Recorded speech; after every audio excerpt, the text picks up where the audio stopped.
बिस्मिल्लाहि अल्लाहुम्मा सल्ली वसल्लिम अला नबीना मुहम्मद। अस्सलामु अलैकुम वरहमतुल्लाह। सिला रहमी में जल्दी करें। कता रहमी यानी रिश्ते तोड़ना बहुत बड़ा गुनाह है। कता रहमी की वजह से दुआएं कबूल नहीं होती। लिहाजा रमज़ान आने से कबल इस संगीन गुनाह से तौबा करें और रिश्तेदारों से माफ़ी मांगें और सिला रहमी करें। सदका करने की आदत। वैसे तो रोज़ाना ही सदका करते रहना चाहिए, लेकिन रमज़ान के लिए शुबान के महीने से ही रोज़ाना कुछ न कुछ सदका करने की आदत डालें ताकि रमज़ान में सहाबत करना आसान हो जाए। हज़रत इब्ने अब्बास रज़ियल्लाहु अन्हुमा के इरशाद का मफ़हूम है कि रसूलुल्लाह सल्लल्लाहु अलैहि वसल्लम सब लोगों में ज़्यादा सखी थे और रमज़ान में तो आप सल्लल्लाहु अलैहि वसल्लम की सहाबत तेज़ चलती हवा से भी ज़्यादा हो जाती थी।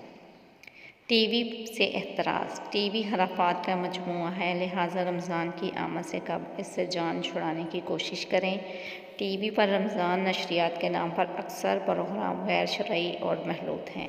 एक आध दीनी प्रोग्राम दुरुस्त भी हो तो इसे बुनियाद बनाकर टीवी के सामने वक्त ज़ाया करना होशमंदी नहीं, क्योंकि दीनी प्रोग्राम्स में और इनके दौरान इश्तिहारात में मौसीकी और नामहरम मर्द और नामहरम औरतें रमज़ान की रूहानियत ख़त्म करके गुनाह बढ़ाने के लिए काफ़ी हैं।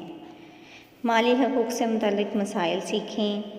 आम तौर पर रमज़ान में माली हकूक़ जैसे ज़कात, सदका फ़ितर वग़ैरह की अदायगी की जाती है, लिहाजा ज़रूरी है कि इनसे मुतल्लिक़ तफ़सीली अहकामात पहले से मालूम कर लिए जाएँ। इसी तरह जो माली हकूक़ ज़िम्मे में हों, जैसे बीवी का मेहर या किसी का कर्ज़ वग़ैरह और अदा करने की सलाहियत भी हो तो रमज़ान से पहले अदा कर लें, बेहतर है। 40 दिन तकबीर उला यानी मस्जिद में जमात के साथ नमाज़ें पढ़ें। इसकी बड़ी फजीलत वारिद हुई है। नीज़ माह शुबान के आखिरी 10 दिन और रमज़ान के 30 दिनों में इसका एहतमाम निस्बतन ज़्यादा आसान है, लिहाजा मर्द तकबीर उला के साथ 5 वक्ता नमाज़ें बाजमात पढ़ने की तरतीब बनाएं और ख़वातीन घर में अव्वल वक्त सारी नमाज़ें पढ़ें। बच्चों को रोज़े की आदत डालें। 7 साल या इससे बड़े बच्चों को रोज़े के हवाले से ख़ुसूसी तरग़ीब दें और इनकी ज़हन साजी करें ताकि रमज़ान में इन्हें रोज़े रखने की आदत पड़ जाए और बच्चों के रोज़े आपके लिए सदका जारिया हों।